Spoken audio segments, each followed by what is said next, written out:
नमस्कार दोस्तों। माँ दुर्गा के पांचवें नवरात्रि की आप सबको हार्दिक बधाई और शुभकामनाएं। मेरा आज का प्रसंग रामनवमी पर है। हर साल चैत्र शुक्ल पक्ष की नवमी पर श्री राम का जन्मोत्सव मनाया जाता है। इसी दिन भगवान श्री राम का जन्म हुआ था। भगवान राम को विष्णु का अवतार माना जाता है। धरती पर असुरों का संहार करने के लिए भगवान विष्णु ने त्रेता युग में श्री राम के रूप में मानव अवतार लिया था। पौराणिक कथा के अनुसार त्रेता युग में जब रावण का अत्याचार बहुत बढ़ गया था, तब सभी देवी देवताओं ने भगवान विष्णु से उनके अवतरण की प्रार्थना की थी, जिसके बाद विष्णु भगवान त्रेता युग में श्री राम के अवतार में जन्मे। श्री राम का जन्म अयोध्या के राजा महाराज दशरथ के यहाँ हुआ था। धार्मिक मान्यताओं के अनुसार भगवान राम का जन्म अयोध्या में हुआ था। अयोध्या उत्तर प्रदेश के फैजाबाद जिले में स्थित है। सरयू नदी के किनारे बसी इस नगरी को भगवान राम की नगरी कहा जाता है। रामायण के मुताबिक भगवान राम का जन्म 10 जनवरी 5114 ईसा पूर्व हुआ था। भगवान श्री राम त्रेता युग के राजा महाराज के सबसे बड़े पुत्र थे। वे धर्म और मर्यादा के प्रतीक माने जाते हैं। उनकी माता का नाम कौशल्या था। उनके 3 भाई थे, भरत, लक्ष्मण और शत्रुघ्न। भगवान राम का विवाह सीता से हुआ था। सीता मिथिला नरेश राजा जनक की पुत्री थी। रामनवमी का मतलब है भगवान राम का जन्मदिन। ये हिंदू धर्म का एक महत्वपूर्ण त्योहार है। ये त्योहार चैत्र महीने के शुक्ल पक्ष की नवमी को मनाया जाता है। ये बसंत ऋतु में आने वाले नवरात्रि का 9वां और आखिरी दिन होता है। जो आकाश, पाताल और धरती का स्वामी है, वही राम है। वही संस्कृत की दृष्टि से देखा जाए तो रमः धातु से घ्रम प्रत्यय को जोड़कर राम बना है। यहाँ रमः का अर्थ है रमन, रमना, यानी निहित होना, निवास करना, और घम का अर्थ है ब्रह्मांड का खाली स्थान।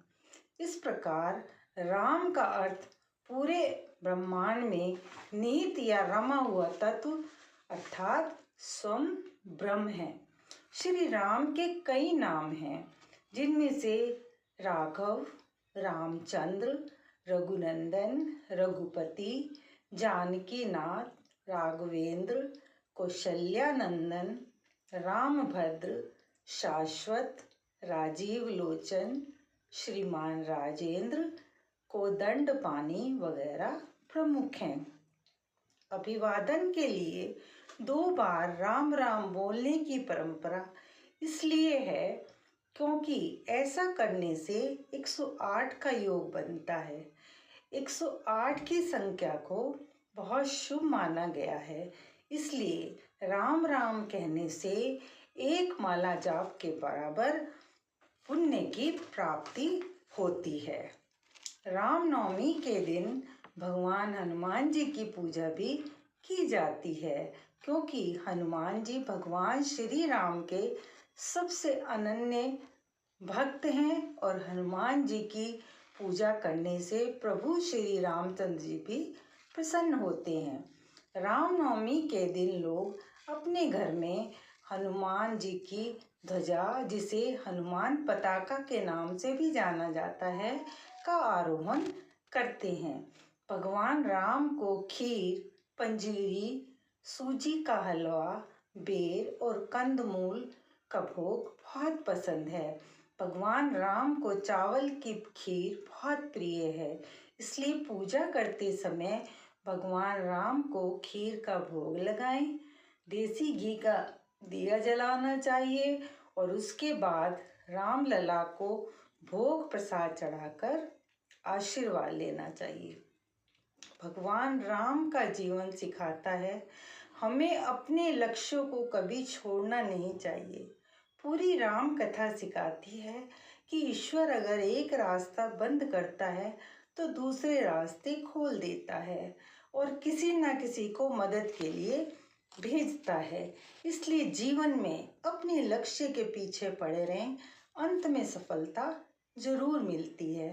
अंत में बस यही कि यह पर्व भारत में श्रद्धा और आस्था के साथ बड़ी धूमधाम से मनाया जाता है। राम नवमी के दिन ही चैत्र नवरात्रि की समाप्ति भी हो जाती है।